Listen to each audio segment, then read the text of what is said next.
यांना मानवंदना अर्पित करतो आणि आजच्या आपल्या या जाहीर सभेमध्ये ज्यांना आशीर्वाद देण्याकरता आपण सर्व लोक या ठिकाणी एकत्रित आलो आहोत आणि येत्या 23 तारखेला तुमच्या आशीर्वादाने जबरदस्त परिवर्तन करून जे सावनेरचे आमदार होणार आहेत ते डॉक्टर आशिष देशमुखजी,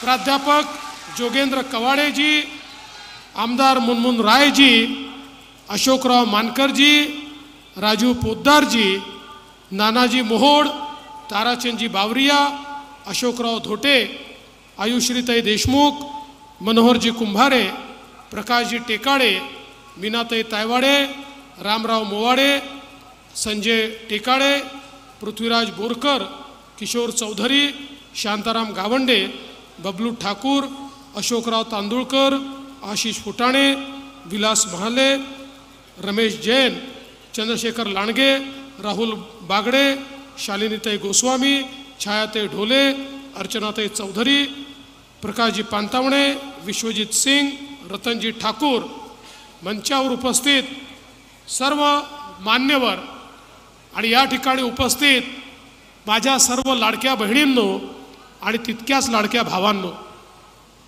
आज विधानसभा 2019चा प्रचार संपतोय आणि यावेळी मी आता जवळजवळ महाराष्ट्राचा दौरा करून ही माझी सभा, यानंतर माझी शेवटची सभा आहे, संपूर्ण महाराष्ट्राच्या कानाकोपऱ्यात मी जाऊन आलो आणि मी तुम्हाला आज विश्वासानं सांगतो, महाराष्ट्राचा फील मला आला आहे, महाराष्ट्राची मानसिकता तयार झाली आहे। 23 तारखेला महाराष्ट्रामध्ये पुन्हा एकदा महायुतीचं सरकार येणार, ही काळ्या दगडावरची पांढरी रेघ आहे। पण माझा सवाल तुम्हाला आहे, सरकार तर आम्ही आणतो, पण त्या सरकारमध्ये सावनेरचा आमदार असेल की नाही, हा सवाल तुम्हाला विचारण्याकरता मी आलो आहे।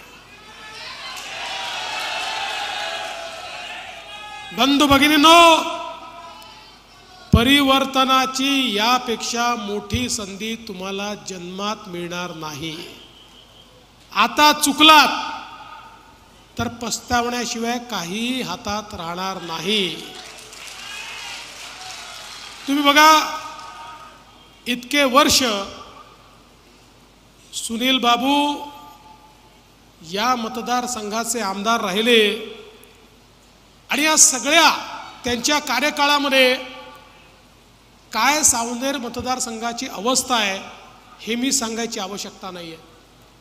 आज आपण पाहतो, माननीय गडकरी साहेबांच्या नेतृत्वामध्ये आम्ही केंद्र सरकार आणि महाराष्ट्र सरकारच्या माध्यमातून या नागपूर शहराचा आणि नागपूर जिल्ह्याचा चेहरामोहरा बदलला। इतक्या मोठ्या प्रमाणात वेगवेगळ्या प्रकारची कामं ही आपण या जिल्ह्यामध्ये केली, जिल्ह्याच्या वेगवेगळ्या मतदारसंघामध्ये केली।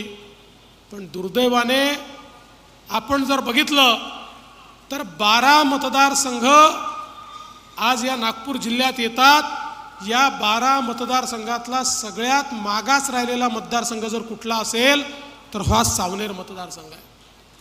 कारण इथल्या आमदारांना इतके वर्ष जे निवडून आले त्यांना हे माहिती होतं की मी विकास केला तर लोक प्रश्न विचारतात, त्यापेक्षा लोकांना दाबून ठेवा, लोकांना प्रश्न विचारू देऊ नका। आणि म्हणून या ठिकाणी विकासाचं राजकारण नाही झालं, दादागिरीचं राजकारण झालं, दादागिरीचं राजकारण। आणि आता आशिष बाबू म्हणत होते मला रोजगार आणायचा आहे, मला रोजगार आणायचा आहे। आशिष बाबू, सुनील बाबूंनी देखील या ठिकाणी रोजगार दिला, तुम्ही त्यांना नाव ठेवू शकत नाही। त्यांनी या ठिकाणी सट्ट्याचा रोजगार दिला, पट्ट्याचा रोजगार दिला, रेतीचा रोजगार दिला, चोरी चकारीचा रोजगार दिला। चांगल्या घरच्या पोरांना कामाला लावण्याचं आणि त्यांचं जीवन खराब करण्याचं काम या मतदारसंघामध्ये झालं। आणि म्हणून आज इतक्या मोठ्या प्रमाणात अवैध धंदे हे या ठिकाणी होताना दिसतात. माझ्या पोलिसांना सर्वात जास्त त्रास जर कुठल्या एका मतदारसंघात असेल अवैध धंद्याचा, तर तो या सावनेर मतदारसंघामध्ये आहे. कारण लोकप्रतिनिधींचाच आशीर्वाद त्या धंद्यांना आहे. कुठेतरी हे संपवलं पाहिजे. जर नागपूर जिल्हा विकासाकडे जात असेल तर सावनेरही विकासासोबत गेला पाहिजे. आणि म्हणूनच हे अतिशय महत्त्वाचं आहे की एक असा लोकप्रतिनिधी आपण निवडून आणला पाहिजे ज्याला विकास काय आहे हे समजतं, ज्याला खऱ्या अर्थानं सावनेरच्या तरुणांच्या हाताला रोजगार द्यायचा आहे, त्यांचं जीवन बदलायचं आहे. आणि हे काम जर कोणी करू शकत असेल तर ते डॉक्टर आशिष देशमुख या ठिकाणी करू शकतात. तुम्ही बघा आपल्या जिल्ह्याचं केवढं मोठं नुकसान झालं. आज आपण पाहतोय राज्यामध्ये तेच जिल्हे पुढारले ज्या जिल्ह्यांच्या जिल्हा बँका जिवंत आहेत. आज पुण्यासारखी जिल्हा बँक, सातारासारखी जिल्हा बँक स्वतःच्या भरोशावर 3 लाखापर्यंतचं कर्ज 0% व्याजावर शेतकऱ्याला देते आणि त्यासोबत कारखान्यांना 100 कोटी रुपयापर्यंत त्या ठिकाणी कर्ज देऊन मोठ्या प्रमाणात कृषी क्षेत्रातले कारखाने उभारते. आपल्या नागपूरची अवस्था काय आहे? आपली DCC बँक मेली. ती केवळ DCC बँक नाही मेली, त्या DCC बँकेसोबत माझा जो शेतकरी आहे त्याची स्वप्न मेली, त्याच्या खातेदाराची स्वप्न मेली. आणि या जिल्ह्यामध्ये कृषी आधारित जी अर्थव्यवस्था उभी करायची होती ती अर्थव्यवस्था पूर्णपणे संपली. आणि याच्या पाठीमागे आहे कोण? हा बँकेचा घोटाळा केला कोणी? हे शेकडो कोटी रुपये जे खऱ्या अर्थानं गरिबाचे होते, शेतकऱ्यांचे होते, हा सगळा पैसा गबन झाला आणि ही बँक पूर्णपणे बुडाली.